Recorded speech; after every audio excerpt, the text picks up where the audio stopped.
And we're live once again. Good evening, folks. MobileGeezer here. Welcome to Friday Night Tech Talk. And if you're new here, we do this every Friday evening at this time. We check out some of the articles of tech news from last Friday to this Friday. And we have a little discussion going on in the comments. And as I said, if you're new here, please comment, type something in the comments and let us know where you're from. And if you're new here, welcome. And got a couple of our regulars in here. Brian was in here at 7:23, so he's been here a while. And Annette was not far behind him. She got here at 7:32, so they're here. I expect Eleanor will be popping in, I think. So anybody else that's here, if you want to say something, feel free to put something in the comments. And just so you know, we do this every Friday. If you're not subscribed, please subscribe and hit the notification bell so you won't miss any videos I put out. And we're live simultaneously on Facebook. On Facebook, two of my different sign-ons, one MobileGeezer, one George Hayes. We're live on X, and of course, we're live on YouTube. So just wanted you to know that. And as I suspected, there's Eleanor. So we've got Brian, Annette, and Eleanor, three of our most faithful regulars, as always. So I haven't talked to Ted or Will, so Will's less likely because he works so much, but I haven't heard anything from Ted either for or against coming on. So if he does, he's got the link, so he can come on if he wants to. And of course, Will and Mike, by some miracle, if Mike gives up his DoorDash on a Friday night, I don't see that happening, but you never know. So meanwhile, every Friday, I have all the stories for tonight's show on my webpage, so let me share that screen. So if you go to mobilegeezer.wordpress.com, click on today's date, and you will get tonight's show notes. And if there's a huge presentation or something during the week, I usually have that as the first or second story. Other than that, I try to pick tech stories that you may not have heard everywhere else. And this week's, I don't think there was anything huge that I'm aware of anyway. So I have some interesting stories that I think you probably haven't heard everywhere else. So as I do every week, I give you a little preview when I show you the page. So tonight we'll be talking, I said, OnePlus takes a sensible stance on software updates. We're talking about the 4 years or 7 years software updates, and I think they've taken a sensible stand. And I have that on Tech Radar, so we'll check that out. Then found, by the way, yes, I'm loving my OnePlus 12. And yesterday I put my very first camera comparison in OnePlus 12 versus the OnePlus Open. And I happen to have both of those with me at work today. So those are the two phones I carried today. So I'm loving my OnePlus 12. But as far as we knew, OnePlus 12 didn't have any AI features like the Samsung and Pixel phones. Well, AI possibly coming to the OnePlus 11 and OnePlus 12 soon. Again, Tech Radar. So we'll take a look at that. And this one, I saw this a couple of places. Apple is probably developing a foldable that's a ways off. So it's not going to be anytime soon. I think it may be 2 years off. But anyway, pretty much the rumors are confirmed that they are working on one. So just thought that was an interesting story. And then, of course, like we have for 2 weeks now, we've got another Vision Pro story. This one's a little different. I just said, be very sure that you know your Vision Pro passcode. That's on Digital Trends. And then I made subtitle, it may not be easy to retrieve. That's why you need to know your passcode. So we'll check out that story. And then I found a story, Intel getting a hard lesson on patent infringement from Germany. So Germany has shut them down on some of their hardware. So and computers that are using that hardware. So we'll check that out. And finally, HMD, who's been making Nokia phones for the past, 8-9 years now, looks like they're going to be abandoning Nokia, maybe for good, and putting phones under their own brand name. So very interesting development there. And I gather we'll be seeing this kind of stuff from HMD at MWC. So very, very soon. That's Mobile World Congress for anybody who doesn't know. And that's in Barcelona every year, I believe, the start of next month, I think. So we're very close. So those are the stories we'll be going over tonight. Brian says the OnePlus 12 looks unique. Yeah, I loved the look on this one. I happen to have the black one. I have my 2-year case on it, but I have the black one. A lot of people like the green one, but I figured I knew I was going to put a case on it anyway. But yeah, it's a very unique look. And of course, the OnePlus Open has a very close camera. So the camera comparison came out very close between the two. So very interesting. But very good cameras on both. So nothing else new in the comments. So if Ted comes in, or by some miracle even Will, I will let you guys know. But meanwhile, we'll start going over the stories. And of course, if it's just me, it'll be a fairly short night. So we'll see how it goes. I'm going to share screen again. And back to our first story. Let me give you a little more here. Okay, OnePlus X is what I consider a sensible stance on software updates. So let's go to TechRadar and check it out. And this one just came out yesterday. OnePlus explains why it won't match Samsung and Google's 7 years of software updates by James Ide. So just published yesterday. OnePlus won't match 7 years of OS support, but is it onto something? I think so. So let's go over to Review. Get rid of some of these ads. Hopefully it pop into Review. Sometimes it's okay. There it goes. Okay. OnePlus has chosen to offer comparatively less long-term software support in its latest phones instead of keeping in step with competitors Samsung and Google's 7 years of OS updates. The surprising move was discussed in a recent Times Guide interview with OnePlus's COO and president Kinder Liu, who said that offering longer support update policies misses the point. I agree with him, as extended support isn't much use if the hardware of your phone is outdated. And I think when you get now to like 6 and 7 years, it's a good chance your hardware is outdated. That's my feeling. This is in contrast to the Google Pixel 8 series and the Samsung Galaxy S24 series, which now includes 7 years of OS updates. However, OnePlus's latest flagship phones, the OnePlus 12 and the OnePlus 12R, seem to buck this trend. Yes, absolutely. The OnePlus 12 receives 4 years of OS updates, while the more modest OnePlus 12R, that's the budget version, offers 3 years of support. Both devices receive an additional year of security patches on top of the OS support.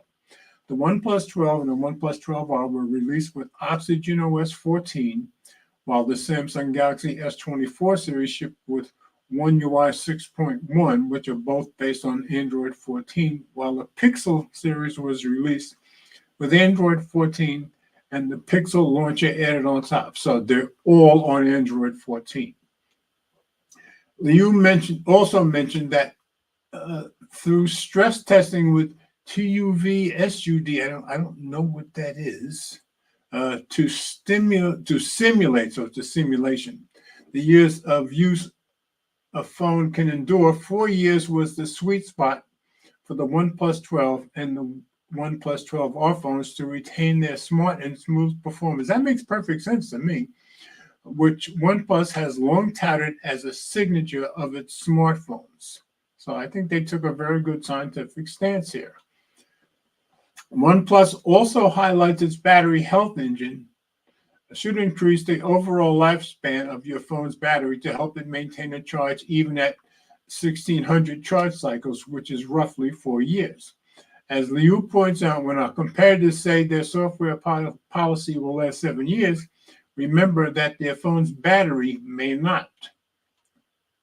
A study by Counterpoint Research, referenced by Liu, as well as research by Vodafone, both suggest that Android phone users upgrade their phones every 4 years, which would put the OnePlus 12 in the sweet spot for Android users. Will long-term OS updates stick? It's not likely we'll see any slowdown in the yearly phone release cycle from most manufacturers. However, more phone manufacturers appear to be focusing on using lower impact materials to create longer lasting products and are becoming more concerned with sustainability. This could lead to most people cutting back on buying non-essentials like new phones due to the rise in the cost of living. We could see most users upgrading less regularly. While the Google Pixel 8 or the Samsung Galaxy S24 series phones could still be perfectly viable up to Android 21 in the distant year 2031, those still wanting up-to-date software might have already ditched their OnePlus 12 by 2028. It will also be interesting to see if more manufacturers begin to follow Google and Samsung's example or stick to a more standard support length. Could Samsung and Google continue 7 years of OS support for future flagship models of phone releases, or is extended support just a one-off experiment? I think it's a PR thing. That's what I think it is. Time will tell if OnePlus has made the right choice and if extended software support is just a marketing tool. That's what I think it is, or a practical feature that more users will want to see.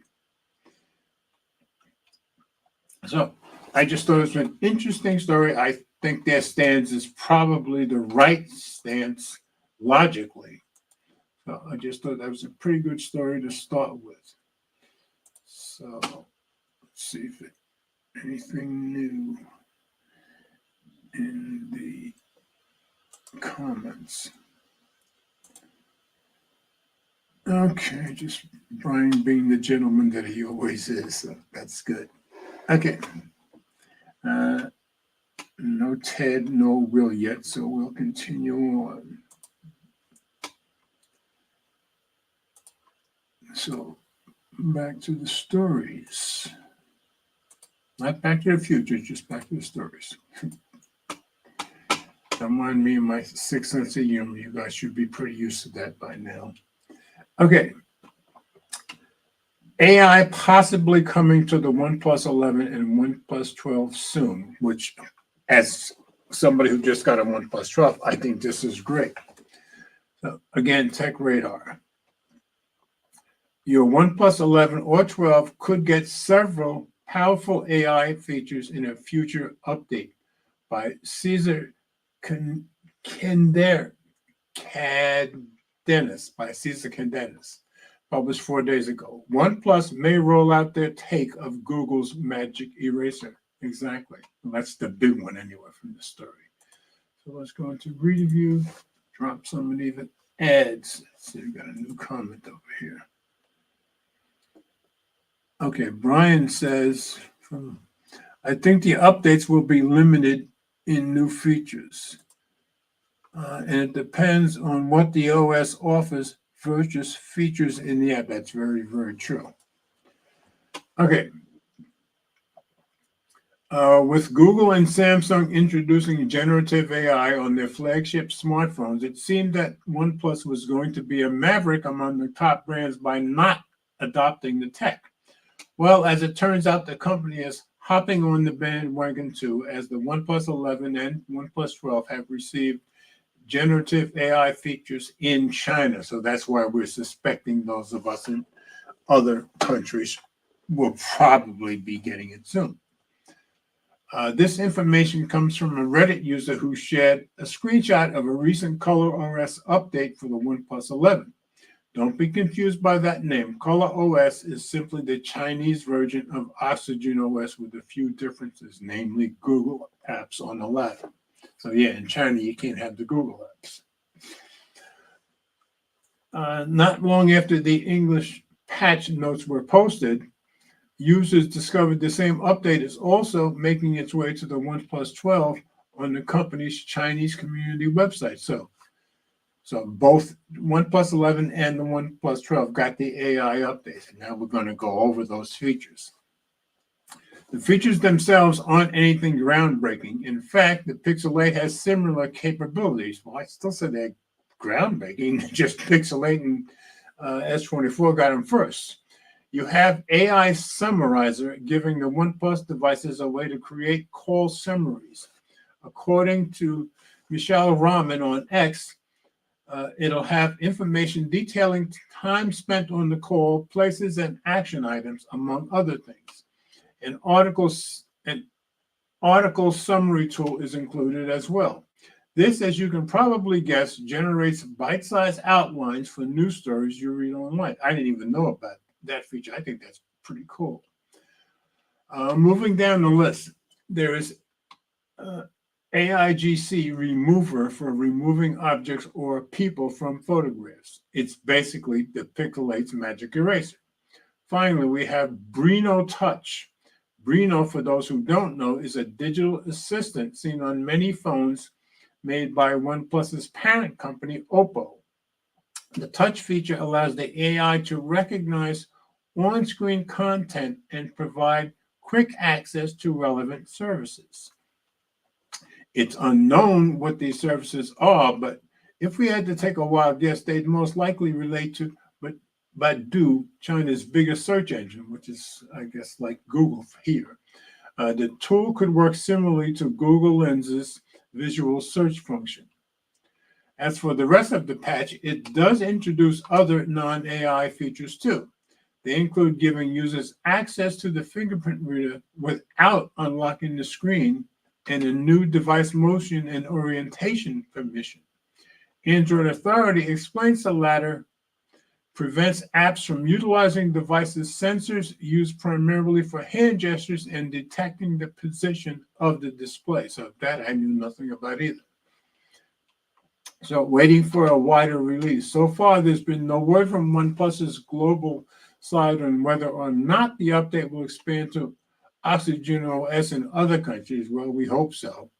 However, given the fact that several big-name brands have added generative AI tech to their smartphones, it may only be a matter of time.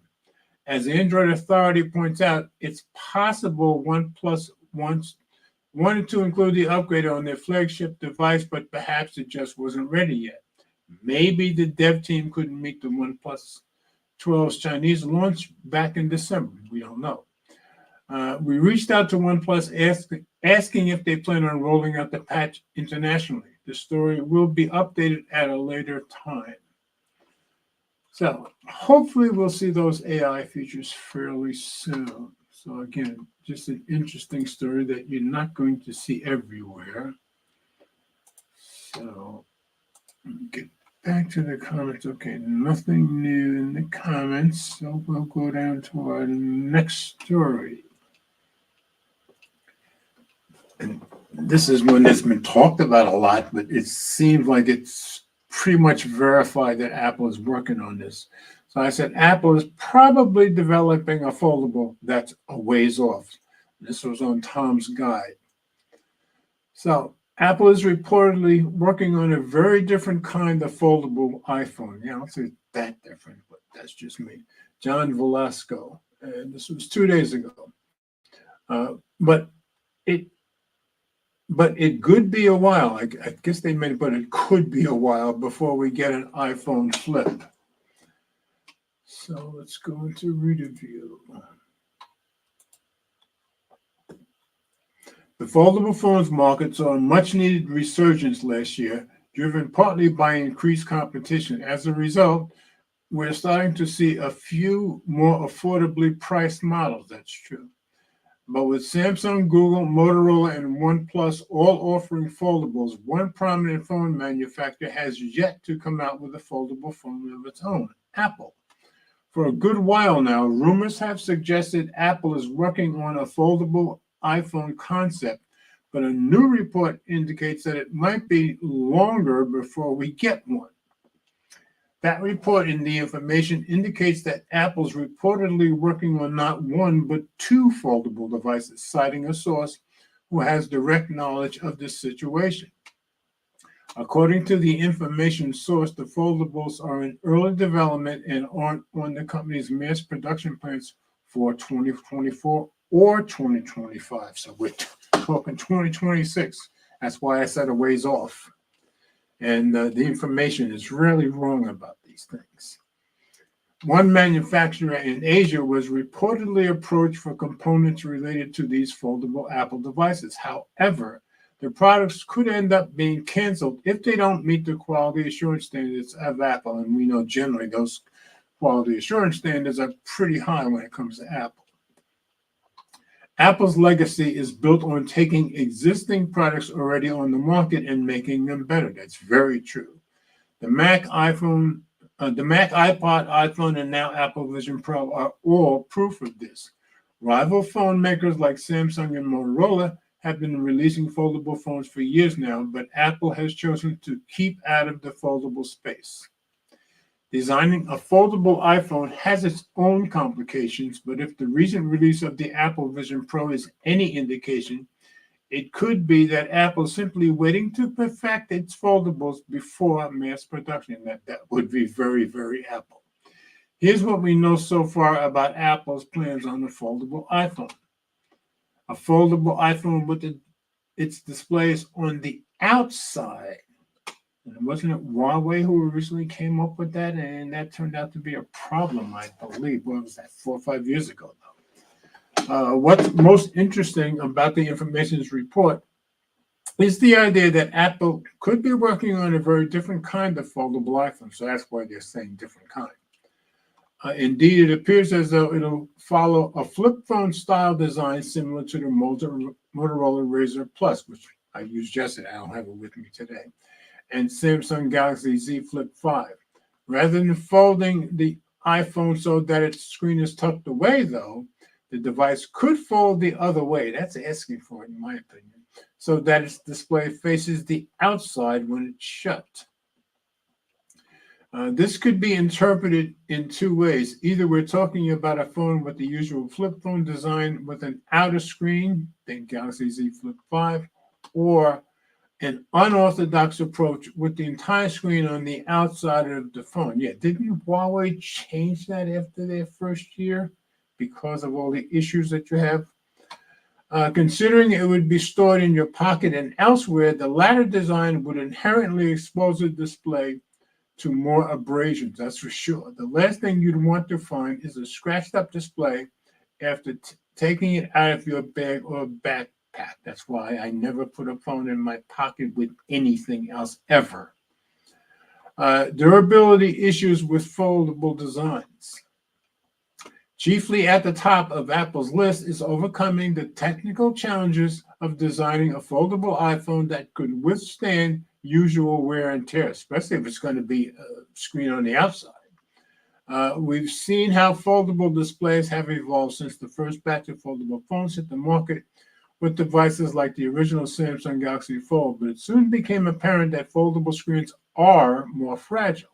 Secondly, Apple's design team would have to work around limitations such as battery sizes, yep, that's always an issue, and display components to fit inside of a foldable iPhone. There's obviously a balance between form and functionality with foldable phones. So Apple wants a foldable iPhone that would be half as thin as current iPhone models, just so that it wouldn't be as thick when closed. I guess like the Motorola Razr Plus. And of course, these components don't come cheaply, which means more emphasis would be required to make them durable. Apple recently dropped stainless steel in favor of a titanium alloy with its iPhone 15 Pro and 15 Pro Max models. That not only added extra strength and durability to their frame, but it also contributed to their lighter packages. Yes, and I can tell you my 15 Pro Max is lighter specifically because of that titanium. We could end up with getting a foldable iPad first. Yeah, and this has been talked about a lot, foldable iPad. Or there's been a bunch of stories about it in the last bunch of months. The second foldable device Apple's reportedly working on is not an iPhone, but rather a foldable iPad that could be a testing ground to gauge consumer response. Yeah, and a lot of stories have said that's going to be the one that comes out first. For years now, it's been reported that Apple's working with LG and Samsung on making foldable displays for its iPad prototypes, which would roughly have an 8-inch screen. Since an iPad won't be carried around much like an iPhone stuffed in a pocket, it wouldn't have to adhere to the same strict design standards as a foldable iPhone. Yeah, I think you'd more likely be more successful with a display on the outside with an iPad. Apple's attention to design would focus mainly on eliminating the crease that usually crops up in the middle of this display, resulting in a more seamless look. Yeah, that's one of the strong points of the OnePlus Open, which I'll show you as soon as we get to the story. Additionally, Apple wants to employ the same gapless hinge design we've been seeing of late on other foldable phones, but for iPad screen size. The reason for focusing on the hinge and crease relates to how people would use the Apple Pencil with a foldable iPad. That's very, very important. A display with a crease would affect the performance of the stylus, absolutely. Apple's 2024 release calendar is shaping up to be a stacked lineup of new iPhones. Not only are we expecting the iPhone 16 series, okay, and the Ultra, okay, but I think we're past the foldable stuff. So, okay, the next paragraph. So they're talking about all the stuff coming out this year, maybe even an iPhone SE4. That's probably why we won't see an actual foldable iPhone for a while, as indicated by the report. But waiting could be a wise move on Apple's part because it could end up being the most ambitious foldable phone ever to be released. Apple shouldn't just reinvent the wheel. There are plenty of foldable phones to choose from right now at varying prices, but a foldable iPhone will no doubt be a changing of the guard of sorts for phones. Yeah, people would get really excited about it. So let me get out of here. And stop screen. And as far as the fold in the middle, see, this is my OnePlus Open, and as you can see, you can barely see any crease at all. Get over here. You barely see any crease at all on here. So a lot of people love that about. I'm hitting it with my fingers as I turn it that way. But yeah, it's very hard to see the crease, and you hardly even feel it. And they say it's much better than any of the Samsung foldables, which I don't have any. I've had two of the flips, but I haven't had the big foldables yet. So anyway, people are going to get very excited if Apple comes out with a foldable. You can count on that. Let's see. Here's Renz. Hey, Renz, glad you're here, brother. Foldable iPhone, they like it would cost a lot of money. That would be very, very much iPhone. Let's see. Brian's asking Renz. Okay, I'll hear it where it came in. I missed it. Hello, everyone. Happy Chinese New Year. I didn't even know it was Chinese New Year until Brian told me in a comment when he got on. Brian says, does the Philippines celebrate Lunar New Year? And Ren says, yes, they do. So happy Lunar New Year from Annette and from me. Okay. Always glad when Ren has a moment to stop in because he's working. He starts work right around the time I start this broadcast, and he's very, very busy. So I feel very grateful when he has the time to drop in. So yeah, he's right. A foldable iPhone is going to cost a lot of money. I would guess if it's going to be a flip phone, I'm going to guess $2,000. That's my guess. And for a big foldable, yeah, he's probably right. About $3,000 would be my guess also. Anyway, people are going to get excited about it simply because it's Apple. It's what they do. They make people excited. And as the article said, they're probably going to do it right. Don't mind me, I'm getting notifications on my watch. I'm just trying to check what the notifications are. Okay. On to our next story. No Ted and no Will, so it looks like you just stuck with me tonight so far, folks. All right, next story. I said be very sure that you know your Vision Pro passcode. It might not be easy to retrieve. And I got this story off Digital Trends. I saw it somewhere else too. I can't remember who else had this story. So, you really do not want to forget your Vision Pro passcode. Yeah, you paid $3,500 for the thing, so it makes sense. Okay. And this was February 5th by Trevor Moog, I believe. So let's get it into reader view. Okay. Owners of Apple's new Vision Pro headset are advised to make a strong mental note of the passcode they create for their new device. And I'm sure you've seen all the videos. You can't escape this thing now. Why? Because if they forget it, it appears that the only way to start using it again, get this, is by taking the Vision Pro to an Apple retail store to get it reset, or by shipping it to AppleCare customer support. So you cannot reset it yourself.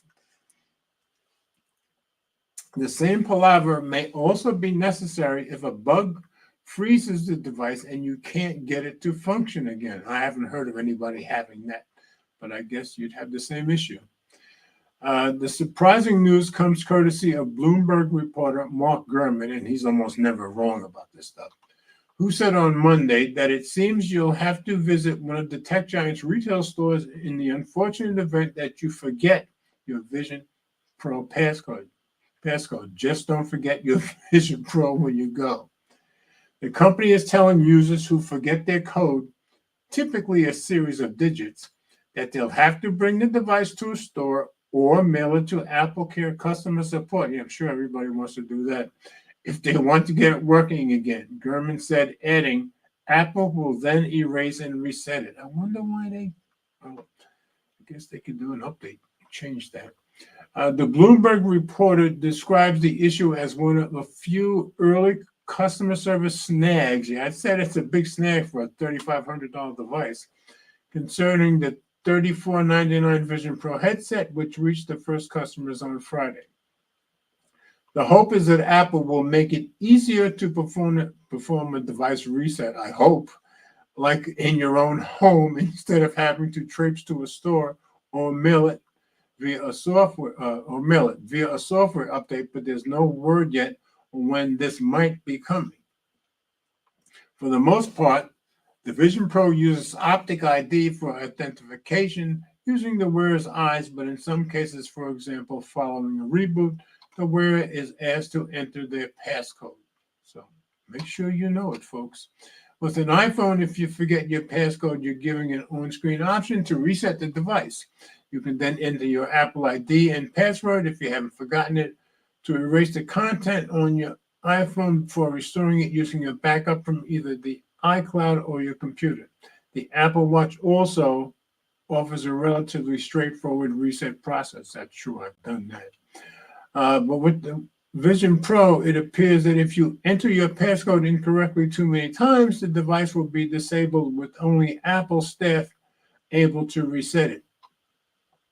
Gurman notes that the Vision Pro doesn't have a USB-C port that would allow users to connect it to a Mac for troubleshooting. However, Apple does have a special strap for developers that enables the Vision Pro to be linked to a Mac. Didn't know that.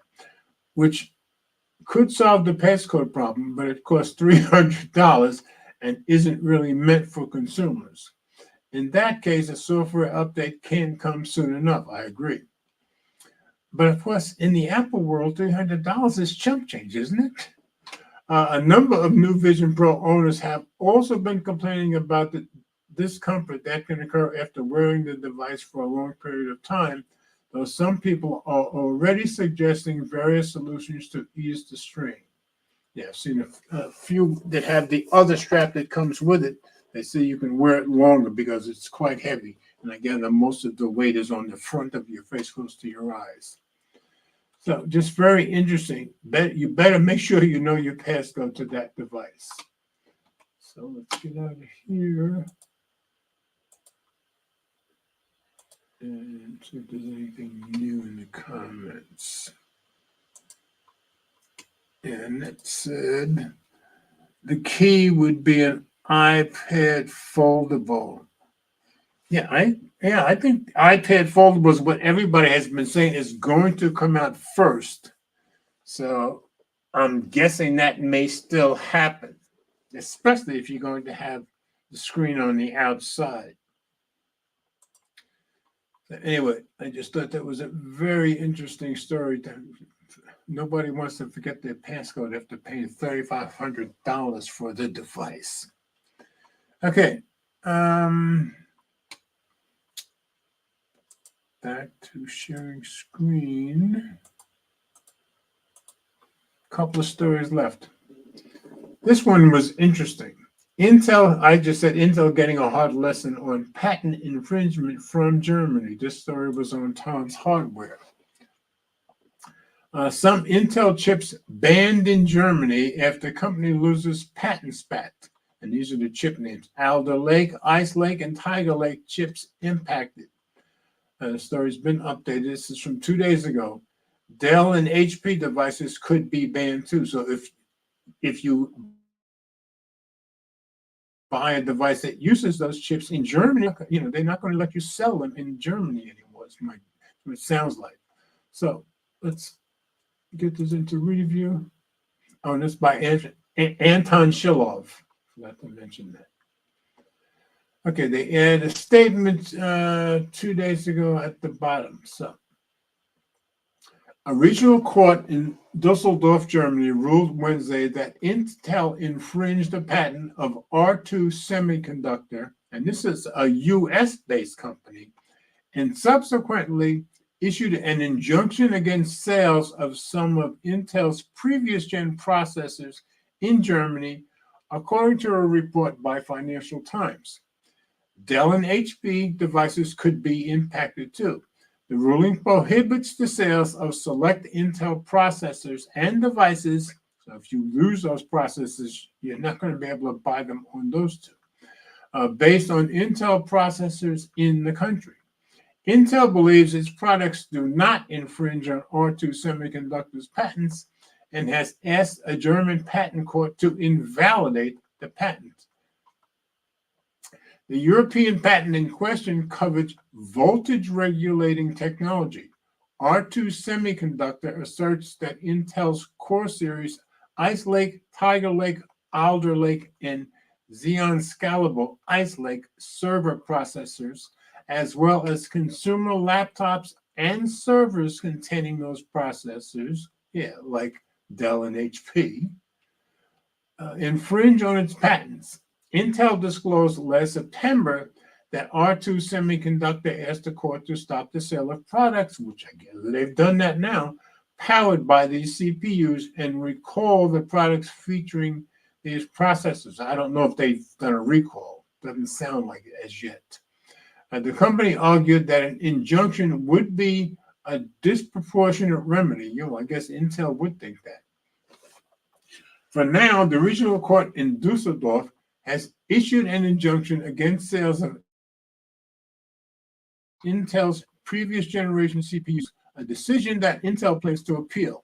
Many Ice Lake and Tiger Lake processors have been discontinued by now, so the sales ban will not harm Intel or its partners significantly. But some PCs still use Intel's 12th generation Core Alder Lake, and that one is still being used a lot, I guess. And box tray versions of these CPUs are still available. The good news for Intel is that its current generation Core Raptor Lake and Raptor Lake Refresh processors, as well as Core Ultra Meteor Lake CPUs, do not infringe on any of R2 Semiconductor's patents. So Intel and its partners can continue to sell these processors and devices based on restrictions. Intel argues that R2 Semiconductor's patent has been invalidated in the US, which I didn't know that, which is why it sued the chip giant in Europe and has even gone so far as to accuse R2 Semiconductor of being a patent troll. And yeah, there are a lot of patent trolls, but I think when we get to the end of this story, it doesn't sound like R2 is one, at least not to me.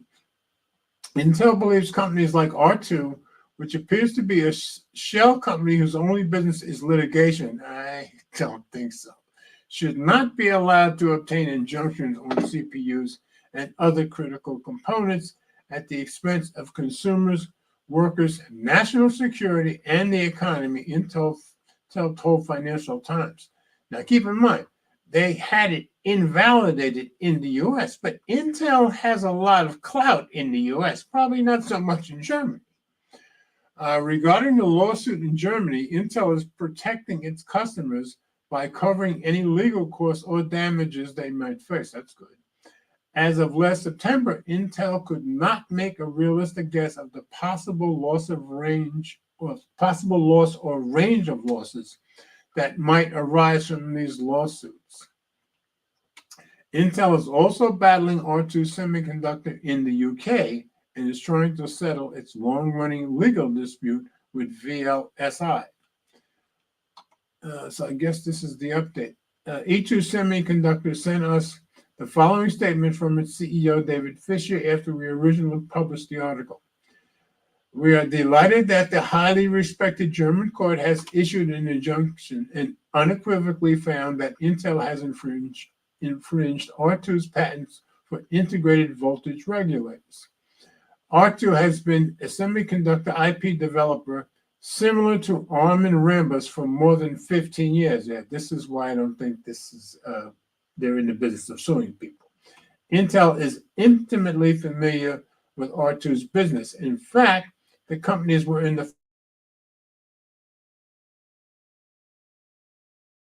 2015 when Intel unilaterally terminated the process. So I guess I'm thinking Intel maybe realized they were infringing and they cut off the negotiations, and R2 probably got suspicious and realized that they were infringing on their processors. That's my guess.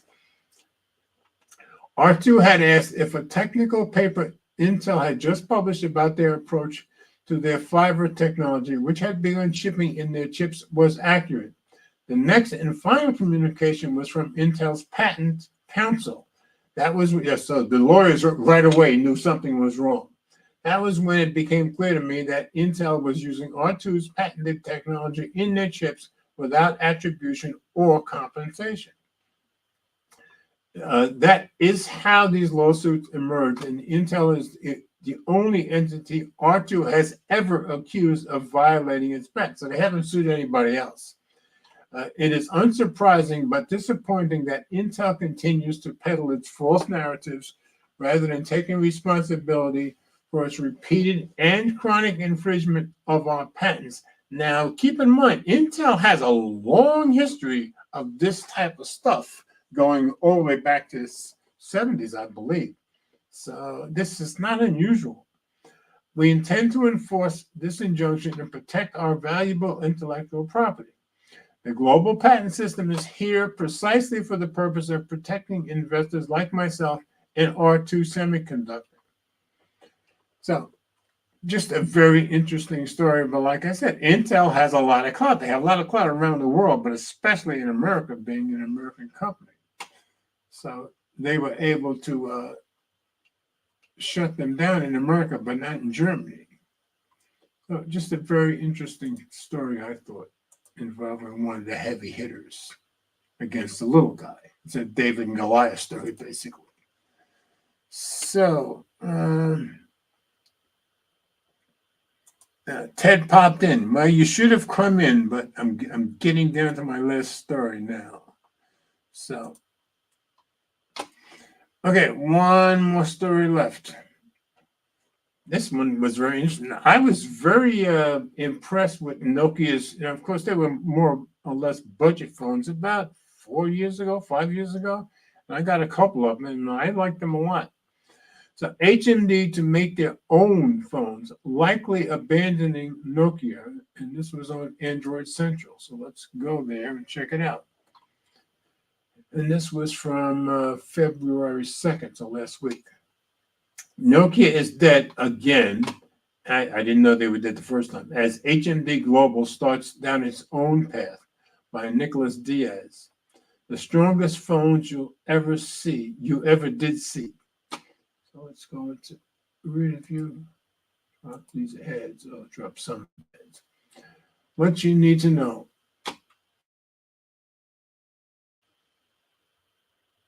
Okay, we can go down here and skip this part. HMD Global is seemingly moving from Nokia, which could be for good this time. The company's latest press release teased 2024 as the year of human mobile devices. I thought that was good. Via Android Police. HMD says it will continue to create phones that are tough, fun, secure, fast, and affordable. This makes one believe HMD is moving Nokia to the back seat as it quickly glances over the iconic line stating, "We're still makers of Nokia smartphones and Nokia dumb phones." The company follows it up by saying, "But we're gearing up to bring you even more, including original HMD devices," which they've never done before, as far as I know, "and phones from all new partnerships." I guess we'll find out at NWC.